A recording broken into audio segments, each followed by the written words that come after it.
तो अब हम लोगों को एक न्यूमेरिकल करना है डिपार्टमेंटल अकाउंट का, और उसका टाइटल है विभागीय क्रय और अंतिम रहतिया की गणना। यानी ये जो क्वेश्चन है उसमें आपको डिपार्टमेंटल परचेज नहीं दे रखी है और वो आपको कैलकुलेट कर रही है, और अंतिम रहतिया या क्लोजिंग स्टॉक वो भी नहीं दे रखा हुआ है और वो भी आपको कैलकुलेट करना है। तो इस तरह से इसमें दो चीज़ों की कैलकुलेशन होनी है, एक तो डिपार्टमेंटल परचेज और क्लोजिंग स्टॉक, इन दो चीज़ों की आपको कैलकुलेशन करनी है। क्वेश्चन को समझ लेते हैं, क्या दिया हुआ है। फ्रॉम द फॉलोइंग पर्टिकुलर्स, ये जो नीचे विवरण दे रखा हुआ है उससे प्रिपेयर डिपार्टमेंटल ट्रेडिंग अकाउंट, हमको केवल डिपार्टमेंटल ट्रेडिंग अकाउंट बनाना है, और of A business having 3 departments, और इस बिजनेस का बनाना है जिसमें 3 डिपार्टमेंट्स हैं, department A, department B, department C. The rate of gross profit in each case is the same. तीनों डिपार्टमेंट में रेट ऑफ ग्रॉस प्रॉफिट यानी सकल लाभ की दर समान है, एक सी है। और अब इसमें क्या क्या चीजें दे रखी हुई हैं, तो ओपनिंग स्टॉक दे रखा हुआ है। सबसे पहले तो ध्यान दें कि ये जो फिगर्स हैं वो इन रुपीस नहीं है, वो है यूनिट्स में लिखा हुआ है, यूनिट्स और यूनिट्स। तीनों डिपार्टमेंट की जो भी फिगर्स दे रखी हुई हैं वो सारी यूनिट्स में है, इकाइयों में है। तो ओपनिंग स्टॉक 120 यूनिट्स है, इसमें 80 यूनिट्स है, इसमें 152 यूनिट्स है। परचेज दे रखा है at a total cost of ₹2 lakh, 2 lakh रुपए में तीनों डिपार्टमेंट्स की ये सारी इकाइयां खरीदी गई हैं, और इसकी 1000 इकाइयां हैं, और इसकी 2000 इकाइयां हैं, और इसकी 2400 यानी 2400 इकाइयां हैं, यूनिट्स हैं ये सारी। और टोटल कॉस्ट ऑफ परचेज है 2 लाख रुपए, 2 लाख रुपीज। सेल्स दे रखा हुआ है 1020 यूनिट की सेल डिपार्टमेंट ए में है, 1920 यूनिट्स की सेल डिपार्टमेंट बी में है, और 2496 यूनिट्स की सेल डिपार्टमेंट सी में है। सेल प्राइस पर यूनिट यानी प्रति इकाई विक्रय दर दे रखी है ₹40 in the case of department A, ₹45 in the case of department B, and ₹50 in the case of department C. तो स्टूडेंट ये जो क्वेश्चन था उसको मैंने आपको समझा दिया, और अब हम लोग इसको सॉल्व करने की कोशिश करते हैं। तो स्टूडेंट्स इस न्यूमेरिकल को सॉल्व करने की कोशिश करते हैं। तो सबसे पहले तो इसके वर्किंग नोट्स हम तैयार कर लेते हैं। Working notes,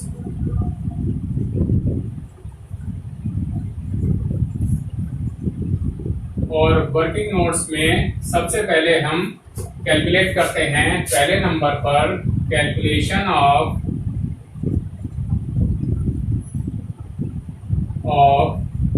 units of closing stock.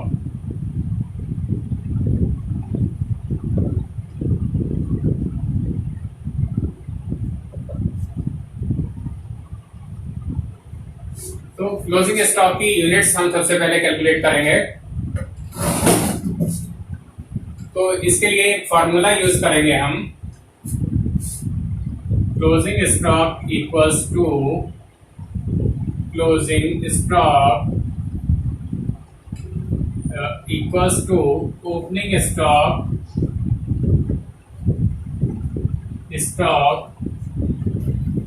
Plus purchases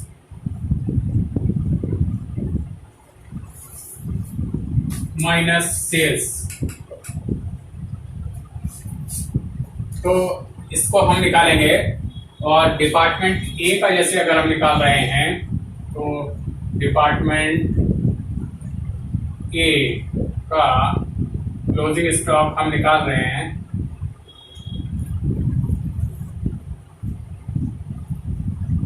तो इसमें जो हमारी यूनिट्स हैं उनको हम देख लेंगे।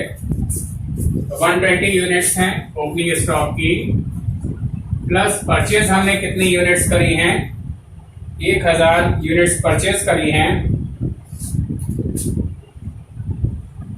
ये ऐड हो जाएंगी, और माइनस जो सेल करी हैं यूनिट्स वो है हमारी 1020। 1020। तो इन दोनों को अगर हम ऐड कर लें तो हो गया 1120। 1120 में से 1020 यूनिट्स हमने सेल कर दी, तो हमारी बची 100 यूनिट्स, ये बचा क्लोजिंग स्टॉक। ये सारी कैलकुलेशन यूनिट्स में हो रही है। अब इसी तरह से डिपार्टमेंट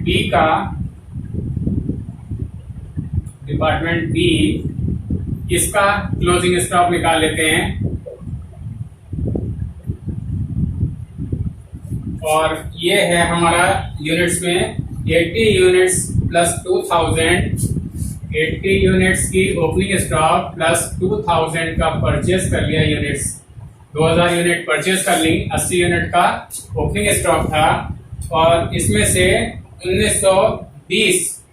1920 यूनिट्स हमने सोल्ड कर दी। तो ये हमारा 2080 में से 1920 लेस कर दिया, तो 6, 9, 10, 2, 160 यूनिट्स का स्टॉक का क्लोजिंग स्टॉक हमारा बचा। 160 यूनिट्स ये क्लोजिंग स्टॉक की बची। अब डिपार्टमेंट सी का इसी तरह से निकाल लेते हैं।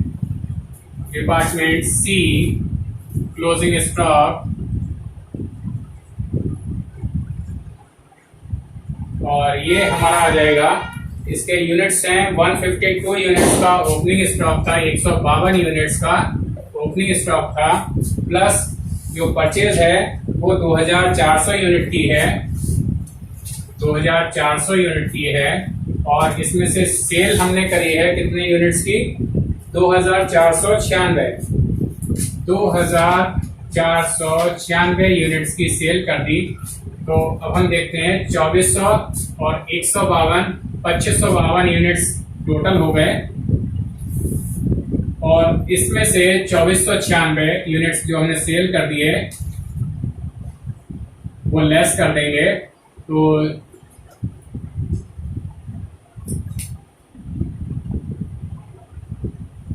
ये हमारा 56 यूनिट्स यानी 56 यूनिट्स का क्लोजिंग स्टॉक बचा।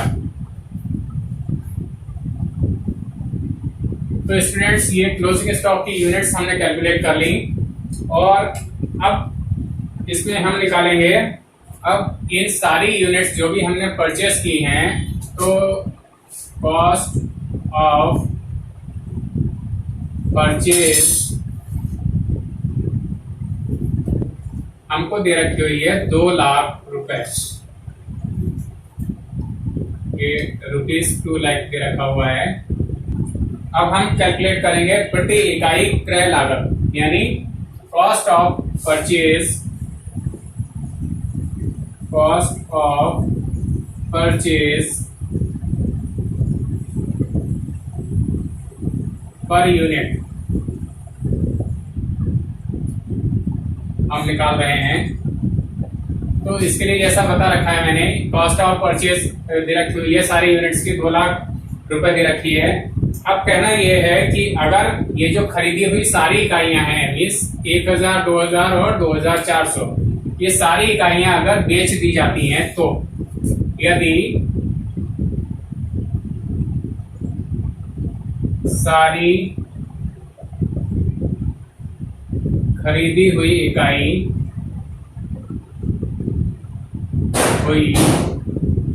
इकाइयां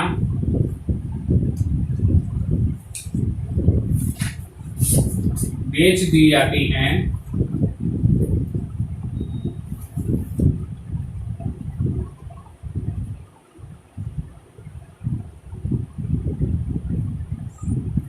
तो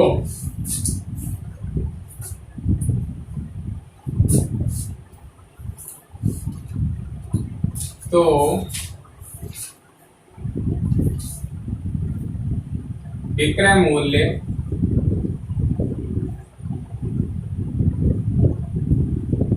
इस प्रकार होगा।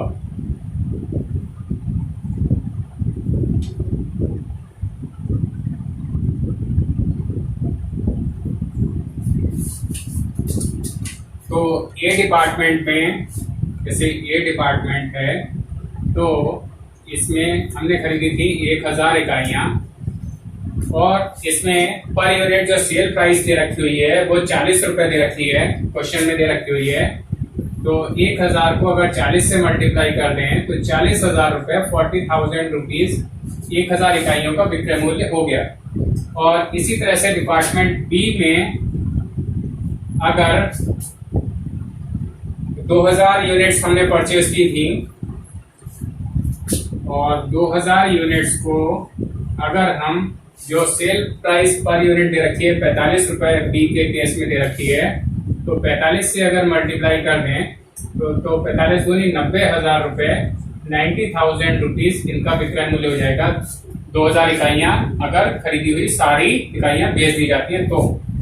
सी डिपार्टमेंट की कंडीशन में देखते हैं, इसमें 2400 यूनिट्स थी और इसमें पर यूनिट जो सेल प्राइस है वो 50 रुपीज है, 50 रुपए है।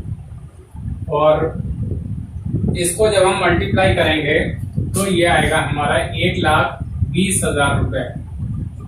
और इस सारे को अगर हम जोड़ देते हैं, ऐड कर लेते हैं तो आएगा 4 9 13 तो 15 1 और 1 2 2,50,000 रुपए ये टोटल सेल्स आएगी अगर हम सारी खरीदी हुई यूनिट्स को अगर बेच देते हैं तो। अब आप देखिए, खरीदी तो थी ये सारी इकाइयां 2 लाख रुपए में, ये था 2 लाख रुपए में खरीदी थी और बेच रहे हैं हम इसमें 2,50,000 में। तो 2 लाख रुपए की खरीद है, 2,50,000 रुपए में बेच रहे हैं तो हमको लाभ हो रहा है, यानी प्रॉफिट हो रहा है। और प्रॉफिट इज इक्वल टू 2,50,000, यानी विक्रय मूल्य जो है उसमें से हम ये क्रय मूल्य जो है 2 लाख रुपए का ये लेस कर देते हैं। तो ये आ जाएगा हमारा 50,000 रुपए, ये आ जाएगा हमारा लाभ, यानी प्रॉफिट हो गया। अब ये जो प्रॉफिट है इसका हम फ्रैक्शन ले लेंगे इस पर सेलिंग प्राइस पर, क्योंकि विक्रय मूल्य हमें दे रखा हुआ है तो हम इसको निकाल लेते हैं। अब इसके आगे का क्वेश्चन थोड़ा सा रफ कर देता हूं। तो स्टूडेंट्स, आपने देखा कि ये प्रॉफिट या लाभ हमारा 50,000 रुपए आ गया और अगर हम इसका फ्रैक्शन परचेज पर लेते हैं और अगर सेल्स पर लेते हैं तो क्या होगा। तो जो हमारी प्रॉफिट है वो 50,000 है। ऑन परचेज अगर लेते हैं, परचेज अगर हम फ्रैक्शन लेते हैं तो परचेज प्राइस हमारी थी 2 लाख रुपए। तो इसके 4 जीरो से 4 जीरो कैंसिल हो जाएंगे, 5 1 5 और 5 4 15, यानी 1/4 तो परचेज पर आ गया 1/4। और अगर इसी तरह से हम सेल पर इसका फ्रैक्शन लेते हैं प्रॉफिट का तो 50,000 ये हो गया और अपॉन सेल प्राइस थी हमारी 2,50,000, 2,50,000 और 4 जीरो से 4 जीरो कैंसिल हो गए, 5 1 5 और 5 5 25। तो 1/5 फ्रैक्शन आया हमारा अगर सेल्स पर हम प्रॉफिट का फ्रैक्शन लेते हैं तब, और परचेज पर लेते हैं तो 1/4 हो गया। अब हमें क्या करना है कि प्रति इकाई का लाभ और लागत इस प्रकार से होंगे। तो profit per unit, profit per unit and cost per unit will be as under। तो प्रॉफिट पर यूनिट और कॉस्ट पर यूनिट हमारे इस तरह से होंगे। तो अब हम 3 वो लिख लेते हैं, एक तो सेल, ये प्रॉफिट हो गया और ये हमारा कॉस्ट हो गया, निकल गया। तो ये डिपार्टमेंट में जो था वो हमारी सेलिंग प्राइस थी 40 रुपीज, और उसका अब चूंकि सेलिंग प्राइस दे रखी है तो इसमें फ्रैक्शन हम ये वाला यूज करेंगे, ये वाला 1/5। तो 40 का 1/5 ले लिया हमने, तो ये हमारा आ गया 8 रुपए का प्रॉफिट हो गया। सेल प्राइस थी हमारी 40 रुपीज की, 40 में से 8 रुपीज का प्रॉफिट अगर लेस कर दिया तो हमारा 32 रुपीज ये आ गई cost per unit, cost per unit. अब सेम इसी तरह से बी डिपार्टमेंट में निकालेंगे। बी डिपार्टमेंट में जो हमारी सेल थी वो सेलिंग प्राइस पर यूनिट थी 45 रुपीज थी, और इंटू 1/5 कर लेंगे। 5 1 5, 5 9 45, तो 9 रुपीज का प्रॉफिट आ गया, और सेलिंग प्राइस थी इसमें 45 रुपीज। 45 में से 9 चला गया, 36 रुपीज पर यूनिट। तो ये हमारी कॉस्ट प्राइस बची, कॉस्ट प्राइस पर यूनिट। अब इसी तरह से सी डिपार्टमेंट का निकाल लेंगे। तो इसमें सेलिंग प्राइस थी हमारी पर यूनिट 50 रुपीज, और इसका भी 1/5 कर लेंगे। 5 1 5, 5 10 50, तो 10 रुपीज का तो प्रॉफिट आ गया। 50 रुपीज सेलिंग प्राइस थी, 50 में से 10 लेस कर दिया तो 40 रुपीज हमारा कॉस्ट पर यूनिट बचा। तो ये तीनों जो आ गई, ये और ये कॉस्ट प्राइस पर यूनिट आ गई हमारी, और प्रॉफिट पर यूनिट जो है वो ये आ गया 8 9 और 10। तो ये चीज अब कैलकुलेट हो गई। तो स्टूडेंट्स ये कॉस्ट पर यूनिट जो आ गई है हमारी, इसके बेस पर हम परचेजेस निकाल सकते हैं तीनों डिपार्टमेंट्स की। कैसे निकालेंगे देखते हैं। ये डिपार्टमेंट की निकालेंगे, क्योंकि कितने यूनिट्स परचेज किए थे, 1000 किए थे, और इसकी जो कॉस्ट पर यूनिट है वो 32 है। 32 से मल्टीप्लाई कर देंगे, 32,000 रुपए परचेजेस आ गई ए डिपार्टमेंट की। इसी तरह से बी डिपार्टमेंट की निकाल लेंगे, और इसमें परचेजेस थी हमारी 2000 यूनिट की, और बी डिपार्टमेंट में जो कॉस्ट पर यूनिट निकल के आई है वो 36 रुपए निकल कर आई है। तो 36 दूनी 72 हो गया 72,000 रुपए, 72,000 रुपीज ये आ गई। और इसी तरह से सी डिपार्टमेंट में कितने यूनिट्स परचेज किए थे हमने देखते हैं। 2400 यूनिट थे, और इसकी जो कॉस्ट पर यूनिट है वो 40 रुपीज है।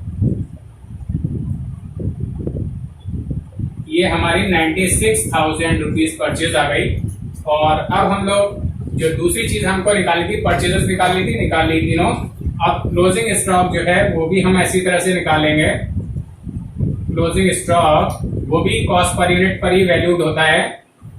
तो ए डिपार्टमेंट का कितना क्लोजिंग स्टॉक की यूनिट्स आई थी हमारी, 100 यूनिट्स आई थी,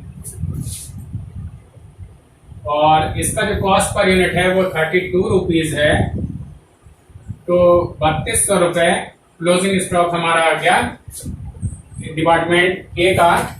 और इसी तरह से डिपार्टमेंट बी में हमारी जो यूनिट्स हमने क्लोजिंग स्टॉक की कैलकुलेट की थी वो थी 160 यूनिट,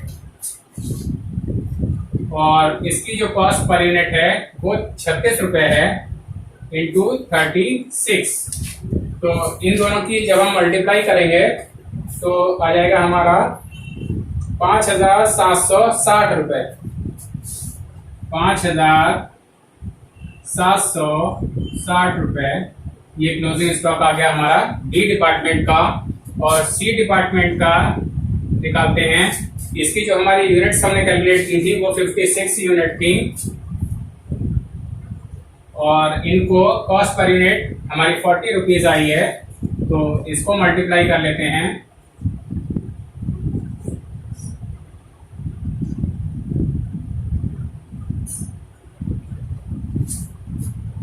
2240 यूनिट, 2240 रुपए इसकी क्लोजिंग स्टॉक आ गया सी डिपार्टमेंट का।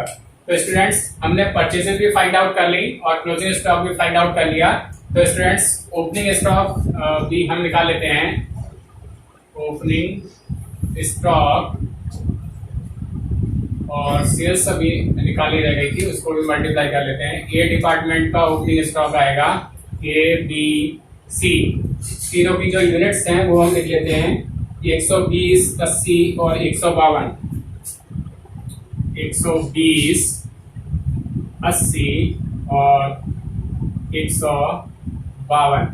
और इसमें हम रेट ले लेंगे 32 रुपए इसका आ गया,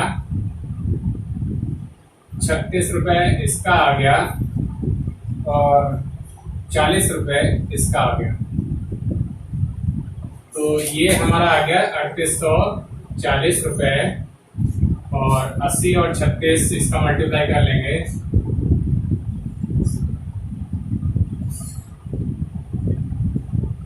2880 बी डिपार्टमेंट का आ गया। और सी का निकालते हैं तो इसमें आ जाएगा हमारा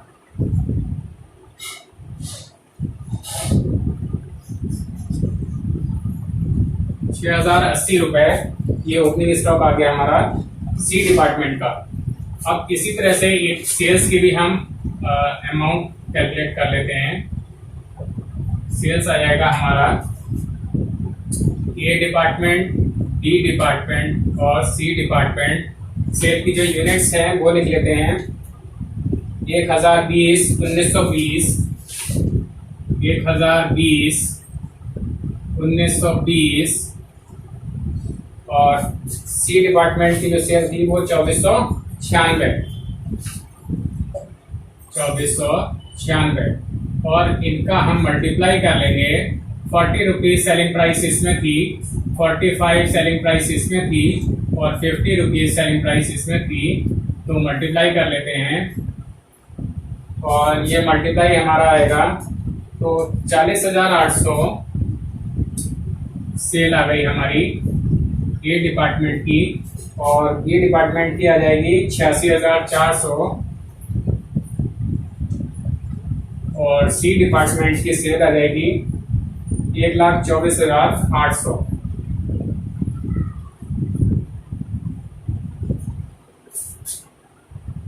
तो स्टूडेंट अब हमने चारों चीजें फाइंड आउट कर ली। ओपनिंग स्टॉक भी निकाल लिया, सेल्स निकाल ली, परचेजेस निकाल ली, क्लोजिंग स्टॉक निकाल ली।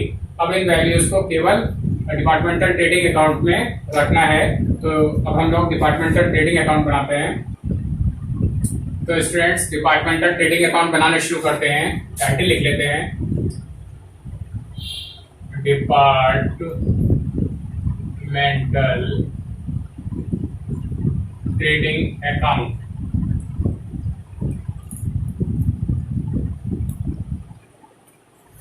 फॉर द ईयर एंडेड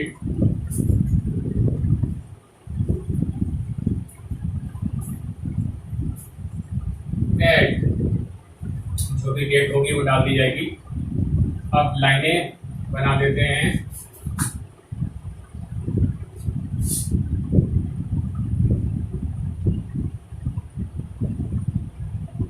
और 30 से इसको हाफ कर लेते हैं। ये टोटल का कॉलम हो गया। 3 डिपार्टमेंट्स हैं तो 3 कॉलम्स और हो जाएंगे।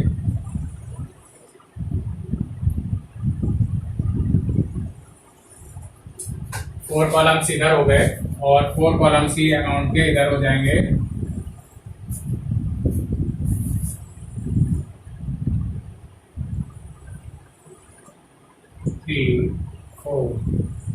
कॉलम्स के नाम लिख लेते हैं।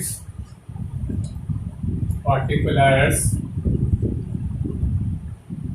ए बी सी, ये टोटल अमाउंट का कॉलम हो गया और फिर से पार्टिकुलर्स हो गया A B C and this is total.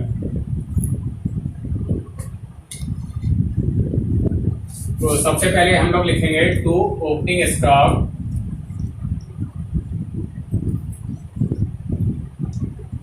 और ये जो अभी आपने कैलकुलेट किया था वर्किंग नोट में उसी हिसाब से आएगा, जो कि 3840, 2880, 3840, 2880 डी केस में है, डी डिपार्टमेंट में, और सी में है 6080 और इनका टोटल हो गया 12,800 रुपये। और इसके बाद अब हम लिखेंगे परचेजेस, ये भी हम पहले कैलकुलेट कर चुके हैं। तो परचेजेस लिखते हैं 32,000, 72,000 और 96,000। 32,000, 72,000 और 96,000 ये परचेज हो गई और इनका टोटल हो गया 2 लाख रुपए।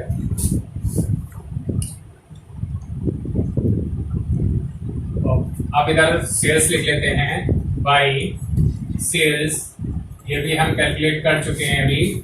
तो सेल हमारी आई थी 40,800, 86,400, 40,800, 86,400 और सी डिपार्टमेंट की थी हमारी 1,24,800, 1,24,800 और इनका टोटल था 2,52,000 ये टोटल आ जाएगा इनका। और अब क्लोजिंग स्टॉक ये आ जाएगा, क्लोजिंग स्टॉक ये भी हम कैलकुलेट कर चुके हैं। और क्लोजिंग स्टॉक हमारा कैलकुलेट करके आया था 3200, 5,760, 3200, 5,760 और सी डिपार्टमेंट का था 2,240 और इन सबका टोटल हो गया हमारा 11,200। और अब इसका जो रिजल्ट है उसको हम लोग पता लगाते हैं कि ग्रॉस प्रॉफिट आता है या ग्रॉस लॉस आता है। तो ग्रॉस प्रॉफिट अगर आएगा तो उसके लिए लिख देते हैं ग्रॉस प्रॉफिट CD और अमाउंट के लाइनें ये फीस हमने, और सेम इसी तरह से इधर भी आ गया। अब इसको अगर हम करेंगे तो 44,000 इसका टोटल हो जाएगा, 44,000 इसका भी टोटल हो जाएगा। और उसमें से अगर इन दोनों को लेस करेंगे, कम करेंगे, तो हमारा जो ग्रॉस प्रॉफिट बचेगा वो 8,160 रुपये आएगा। और इसी तरह से बी डिपार्टमेंट के इन दोनों का हमने टोटल कर लिया जो कि आएगा 92,160 रुपये। और उसमें से अगर इन दोनों को अगर हम लेस करेंगे तो हमारा ग्रॉस प्रॉफिट आएगा 17,280, 17,280 रुपये।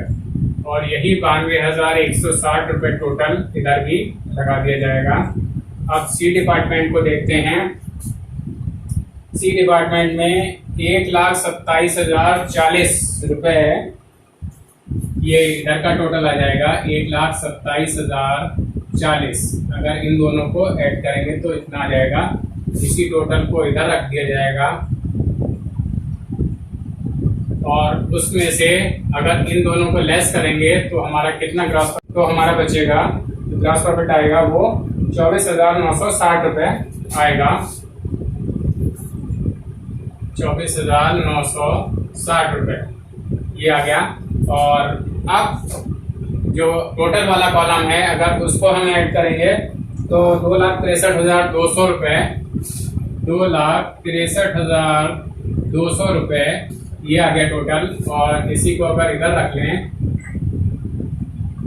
200 आ गया। और इसमें से अगर इन दोनों को लेस करेंगे तो हमारा total gross profit of 3 departments will be 50,400, 50,400 रुपये ये ग्रॉस प्रॉफिट हो गया तीनों डिपार्टमेंट्स का। तो इसको क्रॉस चेक भी हम कर सकते हैं कि इसको और इसको तीनों को अगर हम ऐड करें तो हमारा इतना आना चाहिए।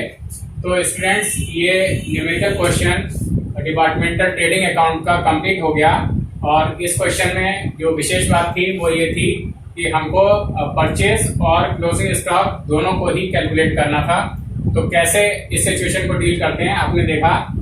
तो इस वीडियो को आप शुरू से आखिर तक देख लें और इसके बेस पर अपनी बुक के और भी क्वेश्चंस करने की कोशिश करें जिनमें डिपार्टमेंटल परचेज या क्लोजिंग स्टॉक कैलकुलेट करने को कहा गया हो। तो इस वीडियो को मैं यहीं पर एंड करता हूं, और अगर अब तक आप लोगों ने मेरा चैनल सब्सक्राइब नहीं किया है तो सब्सक्राइब कर लें। और अगर न्यूमेरिकल्स से रिलेटेड आपकी कोई प्रॉब्लम है तो आप वीडियो के नीचे कमेंट बॉक्स में लिखकर पूछ सकते हैं या इंस्टाग्राम पे भी फॉलो कर सकते हैं। इन वीडियोस को अपने फ्रेंड्स और क्लासमेट्स से शेयर करना ना भूलें जिससे उनको भी कुछ लाभ प्राप्त हो। Thank you.